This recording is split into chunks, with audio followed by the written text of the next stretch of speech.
David thinks he owns it. I think he thinks that because I left the band in 1985, that he owns Pink Floyd, that he is Pink Floyd. The music was groundbreaking, the concerts were legendary, but behind the scenes, a war was brewing at Pink Floyd. Roger Waters, the driving force behind the band, has finally opened up about the toxic power struggles, creative clashes, and bitter betrayals that tore them apart. The truth will leave you questioning everything you thought you knew about one of the greatest bands in history. And even before that, Roger's journey to make that brand is also interesting. So let's start from the beginning. Roger Waters was born in Great Bookham, Surrey, in 1943. He was the younger of two boys, with a father who was a school teacher and a devout Christian, and a mother who was also a teacher. Waters' father, Eric Fletcher Waters, was a complex figure. He was a strong supporter of the Labour Party and a member of the Communist Party. When World War II broke out, he initially believed in pacifism and worked as an ambulance driver during the Blitz. However, he later changed his views and joined the army, where he tragically lost his life in battle when Roger was just 5 months old. This loss deeply affected Roger's childhood and would later influence his music, particularly the themes of war and loss that are prominent in Pink Floyd's albums. After Eric's death, Roger's mother, Mary, moved the family to Cambridge, where she raised her 2 sons alone. Roger's earliest memory is of the VJ Day celebrations, marking the end of World War II. Even as a young child, Roger experienced the harsh realities of life and the devastating impact of war. In Cambridge, a young Roger Waters attended Morley Memorial Junior School, and later the Cambridgeshire High School for Boys, where he crossed paths with a fellow student who would also become a music legend, Syd Barrett. The future Pink Floyd guitarist, David Gilmour, lived nearby and attended a different school, but their paths would eventually converge in the world of music. At 15, Waters was already showing signs of his activist spirit, becoming the chairman of the Cambridge Youth Campaign for Nuclear Disarmament. He even designed their publicity poster. Despite his rebellious streak, he was a well-liked student and excelled in sports, playing both cricket and rugby for the school teams. But school wasn't all sunshine and roses for Waters. He later described his experience as oppressive and admitted that he hated every minute of it, except for sports. He felt the school's strict regime was stifling and that both students and teachers could be bullies. In 1962, Waters moved to London to attend the Regent Street Polytechnic School of Architecture. This was a surprising choice for someone who would later become a rock star, but a series of aptitude tests suggested he had a knack for architecture. Initially, he had considered a career in mechanical engineering, but his path led him to architecture instead.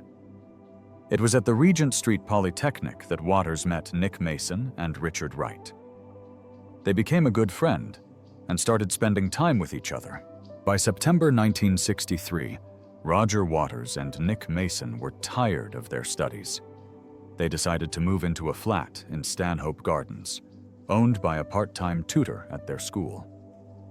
This marked a turning point in their lives, as they began to focus more on music than academics. Together with their friend Richard Wright, they started playing music with vocalist Keith Noble and bassist Clive Metcalf. They experimented with different band names, like Sigma 6 and the Megadeths, but mostly went by Sigma 6. Noble's sister Sheila would sometimes join them on vocals. In the early days, they played mostly at private parties and rehearsed in a cozy tea room in the basement of their school. But things changed when Metcalf and Noble left to form their own band. The remaining members, eager to keep the music going, invited 2 new guys to join: Syd Barrett, a talented guitarist, and Bob Close. With Waters switching to bass, the band was ready for a fresh start. By January 1964, they had become the Ab-Dobs, or sometimes the Screaming Ab-Dobs. They went through a few more name changes, like Leonard's Lodgers, Spectrum 5, and the Tea Set, before finally settling on Pink Floyd in early 1966. It was a name inspired by two blues musicians, Pink Anderson and Floyd Council. And it would soon become synonymous with groundbreaking music and legendary performances. By early 1966, Pink Floyd had found its core identity, with Syd Barrett leading the charge. He was the band's frontman, guitarist, and main songwriter. Their debut album, The Piper at the Gates of Dawn, released in 1967, showcased his talents. He wrote, or co-wrote, nearly every song on the album. The lone exception was a track by Roger Waters called Take Up Thy Stethoscope and Walk. However, by the end of 1967, things began to unravel. Barrett's mental health was deteriorating, and his behavior became increasingly erratic. This made it difficult for him to continue as the band's lead creative force. In early 1968, the band, along with their managers, met to discuss the future.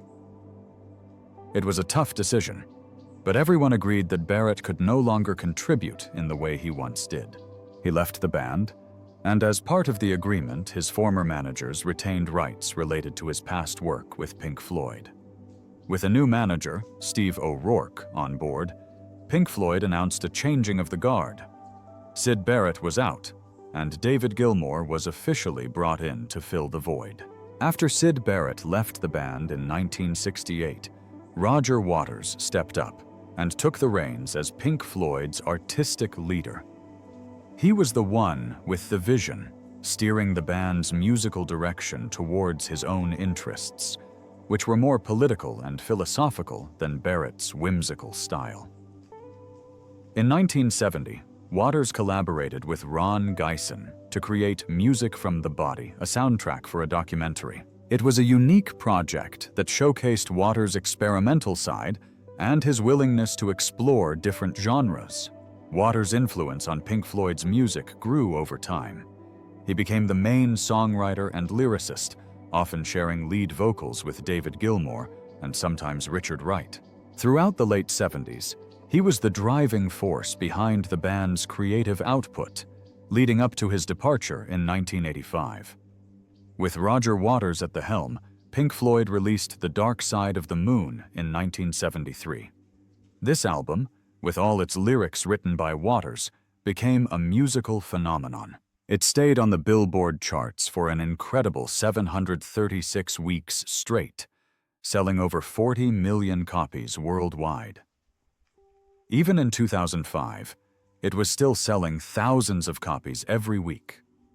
It's the second best-selling album in the world, and one of the top-selling albums in the US. Waters was proud of the album's impact. He remembered playing it for his wife and seeing her move to tears.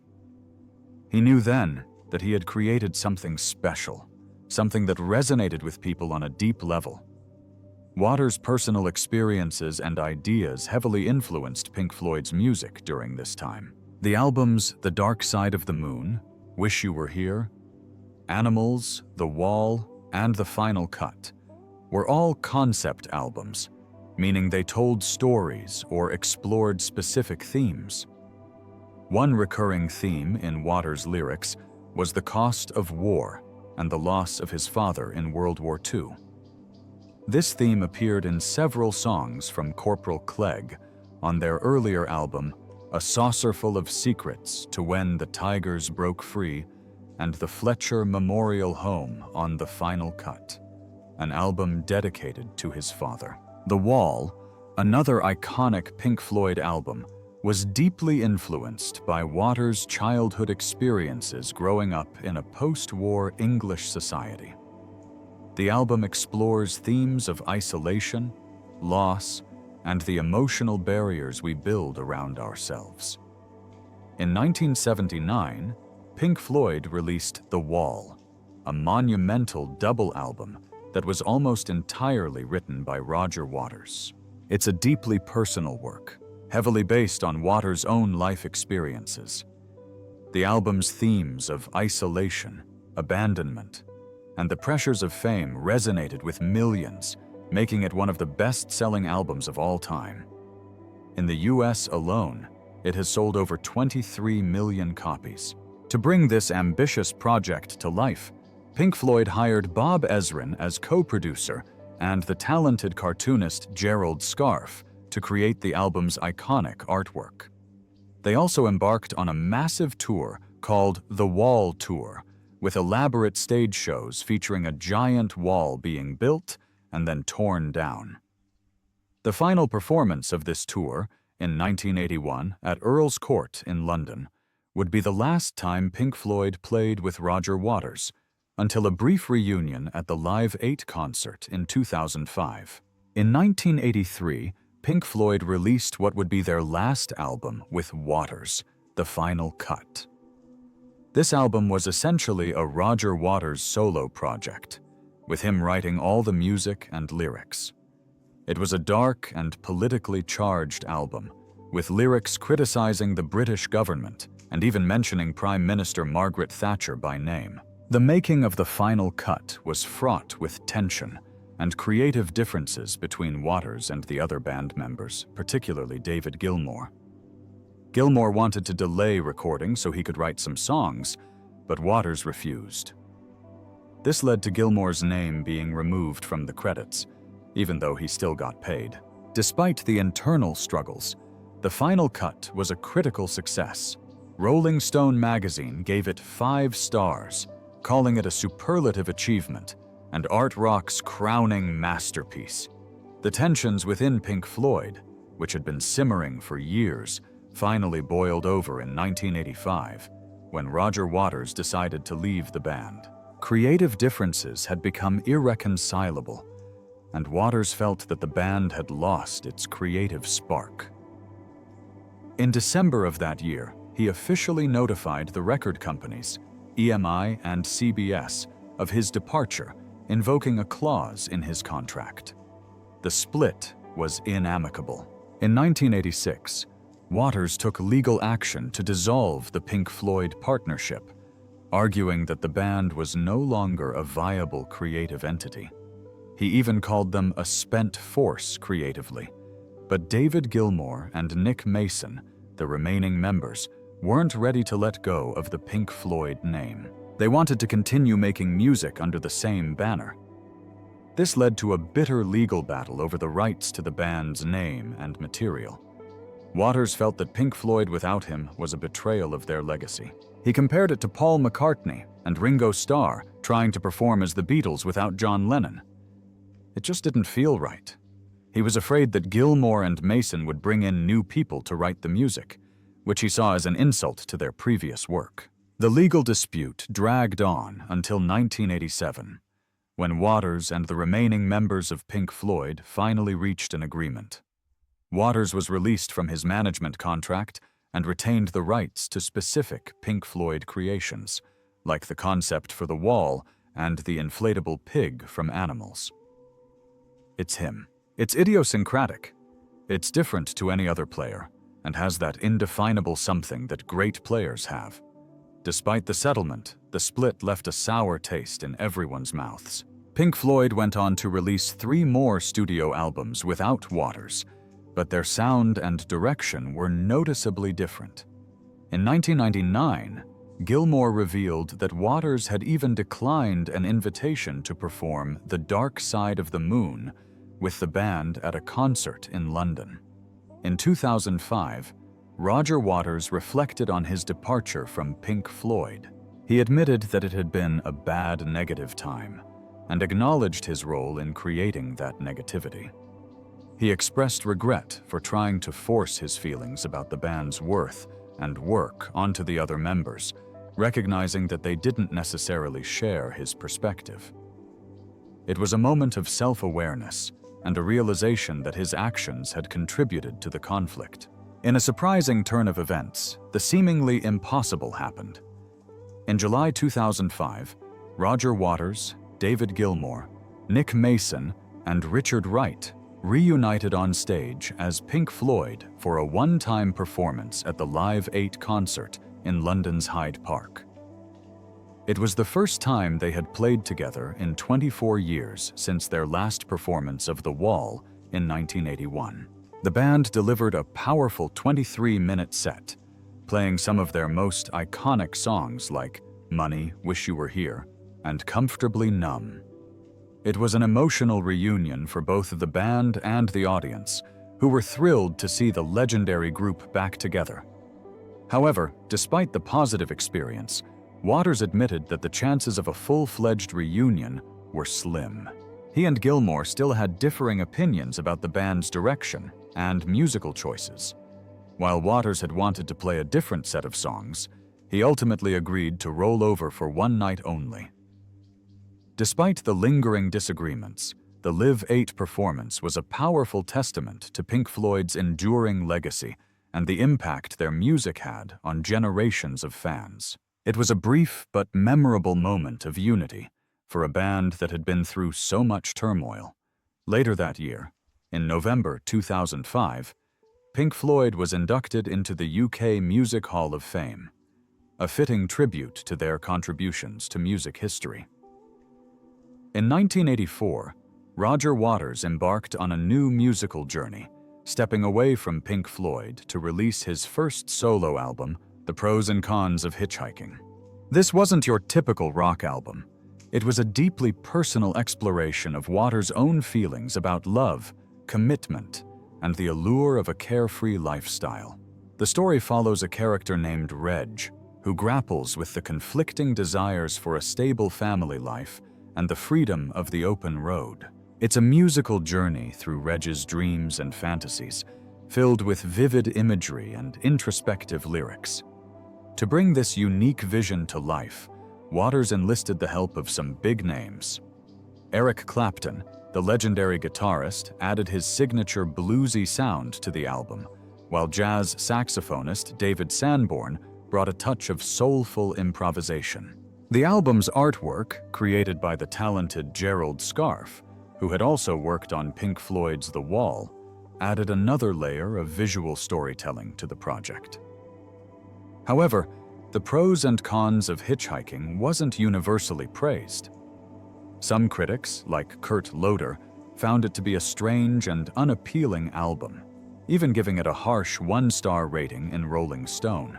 But others, like Mike Duggan of AllMusic, saw it as a brilliant and symbolic work, praising its innovative use of stream of consciousness and dreamlike imagery.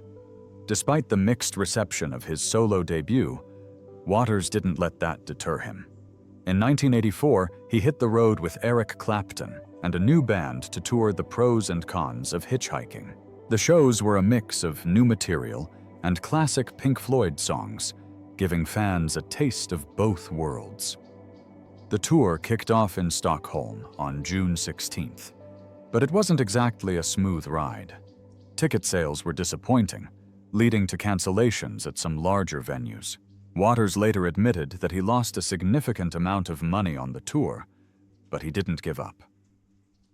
He took the show to North America in 1985, playing smaller venues under the name The Pros and Cons, plus some old Pink Floyd stuff. It was a way to connect with his dedicated fans and showcase his music in a more intimate setting. Despite the initial setbacks, the album eventually went gold, a testament to its growing popularity. Waters continued to explore his creative talents beyond music. In 1986, he contributed songs and a score to the animated film When the Wind Blows, a poignant story about a couple facing the aftermath of a nuclear attack. His band for this project was called the Bleeding Heart Band, featuring singer Paul Carrack. In 1987, Waters released his second solo album, Radio Chaos. This concept album told the story of Billy, a mute man from a struggling Welsh mining town who could hear radio waves in his head. Billy's journey is one of empowerment and rebellion, as he learns to communicate with Radio DJ and eventually control the world's computers. Frustrated with the state of the world, he fakes a nuclear attack to try and bring about change. Following the album's release, Waters embarked on another tour in 1987, bringing the story of Radio Chaos to life on stage. Despite the challenges he faced with his previous tour, Waters continued to push creative boundaries and explore new ways to express his ideas through music. Held on the vast expanse of land between Potsdamer Platz and the Brandenburg Gate, the concert was a spectacle like no other. It's estimated that over 200,000 people attended in person, with some estimates doubling that number. But that's not all. A staggering 1 billion people tuned in to watch the live broadcast on television. This massive event wasn't just for entertainment. Leonard Cheshire, a British philanthropist, asked Waters to put on the show to raise money for charity. Waters gathered a star-studded lineup of musicians to join him, including Joni Mitchell, Van Morrison, Cyndi Lauper, Bryan Adams, the Scorpions, and Sinead O'Connor. He even enlisted the talents of an East German symphony orchestra and choir, a Soviet marching band, and helicopters from the US military. The stage design was just as impressive as the performers. A colossal wall, 82 feet tall and 550 feet long, was built across the set, designed by Mark Fisher. Giant inflatable puppets, based on Gerald Scarfe's original artwork for the Wall album, towered over the stage. It was a visual feast that captivated the audience. While many rock icons received invitations to the show, Waters' former bandmates, Gilmour, Mason, and Wright, were notably absent. Despite the absence of the full Pink Floyd lineup, the concert was a resounding success. Waters later released a double album of the performance, which went platinum in the United States. In 1990, a fresh start was in the air for Roger Waters. He hired a new manager, Mark Fenwick, and switched record labels, signing a global deal with Columbia. This set the stage for his third solo album, Amused to Death, released in 1992. This album wasn't just any collection of songs. It was a powerful and thought-provoking concept album, heavily influenced by the Tiananmen Square protests and the Gulf War. Waters used the album to criticize the idea of war becoming entertainment, especially on television. The title itself was a nod to the book Amusing Ourselves to Death by Neil Postman, which explores how media can distract us from important issues. Waters brought in a talented team to help him create this ambitious project. Patrick Leonard, who had worked on Pink Floyd's A Momentary Lapse of Reason, co-produced the album. The legendary guitarist, Jeff Beck, lent his skills to many of the tracks, and a whole cast of musicians contributed their talents. The album was recorded in 10 different studios, showcasing the effort and dedication that went into its creation. Amused to Death was a critical hit, with many comparing it favorably to Waters' work with Pink Floyd. Waters himself considered it one of his best works, alongside Dark Side of the Moon and The Wall. The song, What God Wants But One, even became a minor hit, reaching number 35 in the UK and number 5 on Billboard's mainstream rock tracks chart in the US. Despite its critical acclaim, Amused to Death didn't achieve the same commercial success as some of Waters' earlier albums. It sold around 1 million copies, but there was no tour to support it. Fans would have to wait 7 years to hear some of its songs live during Waters' In the Flesh tour in 1999. But even without a tour, Amused to Death solidified Waters' reputation as a solo artist. It was a bold and ambitious work that showcased his unique vision and unwavering commitment to social commentary. And in 1996, his contributions to music were officially recognized when he was inducted into both the US and UK Rock and Roll Halls of Fame as a member of Pink Floyd.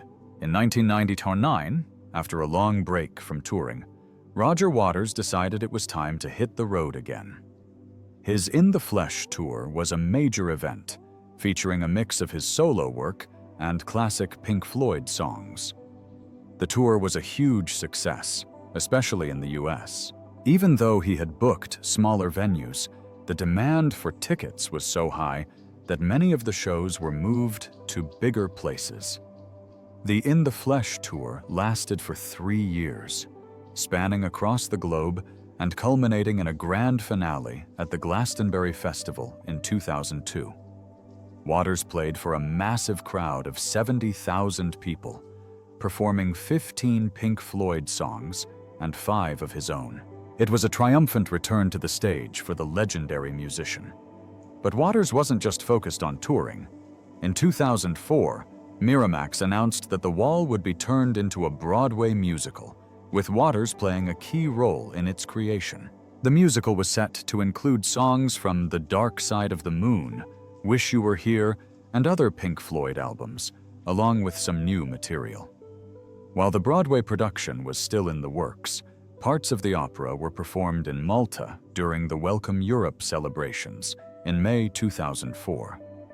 The music was accompanied by a dazzling light and fireworks show, giving the audience a taste of what was to come. In July 2004, Waters released 2 new songs online, both with powerful anti-war messages. To Kill the Child was inspired by the 2003 invasion of Iraq, while Leaving Beirut reflected his travels in the Middle East as a teenager. These songs showcased Waters' ongoing commitment to using his music as a platform for social and political commentary. In June 2006, Roger Waters embarked on a 2-year-long journey to revisit one of Pink Floyd's most iconic albums, The Dark Side of the Moon, with his Dark Side of the Moon Live World Tour. The concerts were a feast for the senses, divided into 2 parts. The first half featured a mix of Pink Floyd classics and Waters' solo material, while the second half was a full performance of The Dark Side of the Moon. This marked the first time in over 3 decades that Waters had performed the entire album live. The shows were a visual and auditory spectacle, thanks to concert lighting designer Mark Brickman. Imagine laser lights dancing across the stage, fog swirling around the performers, pyrotechnics erupting in bursts of color, and psychedelic projections swirling on massive screens. But the real showstoppers were the inflatable floating puppets, including the iconic spaceman and pig, each controlled by a handler dressed as a butcher. And the sound? A mind-blowing 360-degree quadraphonic sound system that enveloped the audience in a sonic experience like no other. To add a touch of nostalgia, Nick Mason, Pink Floyd's drummer, joined Waters for some of the shows, performing alongside him during the Dark Side of the Moon set and encores. It was a special treat for fans who missed seeing them play together. In March 2007, Waters' music found its way to the big screen. His song, Hello, I Love You, was featured in the science fiction film The Last Mimsy. Waters described the song as capturing the movie's themes of the clash between good and evil and the power of innocence. Waters continued to perform, playing at the Coachella Festival in California in 2008. He was also scheduled to headline Live Earth 2008 in Mumbai, India, but the concert was cancelled after the tragic terrorist attacks in the city. The Wall Live Tour was a massive success, becoming the highest-grossing tour by a solo artist by 2013. Waters also performed at a benefit concert for Hurricane Sandy relief in 2012, showcasing his commitment to using his music for good causes. Finally, after a long wait, Waters released his first solo album in nearly 25 years, Is This the Life We Really Want?, in 2017. This album, produced by Radiohead producer Nigel Godrich, was a critical success and marked a return to Waters' signature sound. He toured North America in 2017 with the Us Plus Them tour, performing a mix of Pink Floyd and solo material. In the following years, Waters continued to explore new artistic avenues, narrating an adaptation of Igor Stravinsky's The Soldier's Tale, and even joining Nick Mason's band on stage for a special performance. He remains a prominent figure in the music world, his influence and creativity continuing to inspire generations of musicians and fans. In January 2020, Roger Waters announced a new arena tour titled This Is Not a Drill. It was meant to be a big North American tour, wrapping up just before the 2020 presidential election. But then the pandemic hit, and everything changed. The tour was postponed until 2022, and when it finally happened, it was a huge success, with shows across North America and later expanded to Europe in 2023.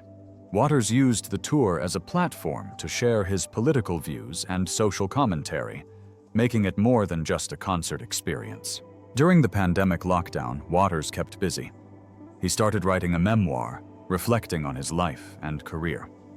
And in December 2022, he surprised fans with an EP called The Lockdown Sessions, featuring new versions of some of his most beloved songs from both his solo career and Pink Floyd. But perhaps the most significant project in recent years was Waters' reimagining of Pink Floyd's iconic album, The Dark Side of the Moon. Released in 2023, to mark the album's 50th anniversary, The Dark Side of the Moon Redux features spoken word sections and no guitar solos, a departure from the original sound. Waters wanted to bring out the emotional and spiritual essence of the album, adding a layer of wisdom and reflection that comes with age. In October 2023, Waters took this new version on the road, performing 2 special concerts at the London Palladium. These shows were more than just musical performances.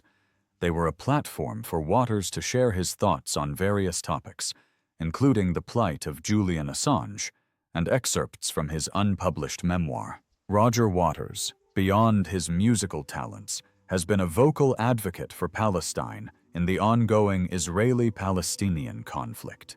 He strongly supports the boycott, divestment, and sanctions BDS movement, which calls for international pressure on Israel to change its policies towards Palestinians. Waters first witnessed the Israeli West Bank barrier in 2006, a sight that deeply disturbed him. He moved a scheduled concert from Tel Aviv to Nav Shalom and called for the barrier's removal, describing it as an appalling edifice and criticizing the aggressive behavior of the Israeli soldiers guarding it. He has also repeatedly referred to Israel's treatment of Palestinians as apartheid. Waters' activism has extended to criticizing artists who perform in Israel, including Bon Jovi, Radiohead, and Nick Cave. He has also narrated a documentary about Israel's public relations efforts in the United States. However, Waters' outspokenness has sparked controversy and accusations of anti-Semitism. In 2013, he was criticized for using a giant pig balloon with a Star of David at his concerts. Waters defended himself, stating that it was one of several religious and political symbols used in the show, and not meant to single out Judaism. That same year, he made a controversial comparison between Israel's treatment of Palestinians and Nazi Germany, drawing condemnation from the Anti-Defamation League and other Jewish organizations. Waters defended his remarks, saying that he was criticizing Israeli policies, not Jewish people, and accusing Israel of using the term anti-Semitism to silence criticism. In 2017, Waters again drew comparisons between Israeli public diplomacy and Nazi propaganda, further fueling accusations of anti-Semitism. A documentary film, Wish You Weren't Here, was even made, accusing Waters of anti-Semitism and hindering peace efforts in the region. More recently, in 2020, Major League Baseball stopped advertising Waters' concerts after facing criticism from Jewish groups. He also made controversial statements about American businessman Sheldon Adelson, suggesting that Adelson believed only Jewish people are fully human. He further sparked outrage by claiming that the technique used to kill George Floyd was developed by the Israeli Defense Forces and used to murder Palestinians. On February 25, 2023, a concert in Frankfurt, Germany, by Waters was cancelled. The reason was that they believed Waters was one of the known anti-Semites, citing his support for BDS, the images at his concerts, and his meetings with the militant group Hamas. The Central Council of Jews in Germany and the Frankfurt Jewish community supported this choice. Waters, however, disagreed and hired a German law firm to fight the cancellation. A court in Germany later agreed with Waters, stating that the concert should be seen as a work of art that doesn't support Nazi ideas. Later on, in May, the German police opened an investigation against Waters for possibly inciting hate due to the Nazi-style outfit he wore during a performance in Berlin. Even though such symbols are banned in Germany, they can be used for artistic or educational purposes. Israel's foreign ministry and the U.S. Department of State criticized Waters for this outfit as well. Waters said he used the outfit to oppose fascism, injustice, and prejudice. He also noted that he had worn similar outfits since 1980, but this was the first time he got criticized for it. Waters believed the backlash was politically motivated and partly due to the Israeli lobby in Germany. He called the accusations of anti-Semitism a lie and a personal attack. In May 2023, a British MP, Christian Wakeford, criticized Waters' shows. Waters responded at a concert in London by calling Wakeford uninformed and accusing his critics of being controlled by the Israeli government. This response created controversy again. In 1969, Roger Waters married his childhood sweetheart, Judith Trim. She was a schoolteacher and potter, and her artistic touch even graced the cover of Pink Floyd's album Uma Guma. But their marriage, like many others, wasn't meant to last. They divorced in 1975, and sadly, Judith passed away in 2001. Waters didn't stay single for long. In 1976, he married Carolyn Christie, a woman with a prestigious family background. They had 2 children together, a son named Harry, who would later follow in his father's footsteps as a musician, and a daughter named India, who pursued a career in modeling. But this marriage also ended in divorce in 1992. Just a year later, Waters tied the knot again, this time with Priscilla Phillips. They welcomed a son named Jack Fletcher into the world, but their marriage, like the others before it, ended in divorce in 2001. Love found Waters once more in 2004, when he became engaged to actress and filmmaker Laurie Durning. They were married in 2012, but sadly their relationship ended in divorce in 2015. But Waters' journey of love didn't end there. In 2021, he found happiness again and married his 5th wife, Camila Chavez. Throughout his life, Waters has maintained homes in both Long Island and Hampshire. He's also open about his beliefs, identifying as an atheist.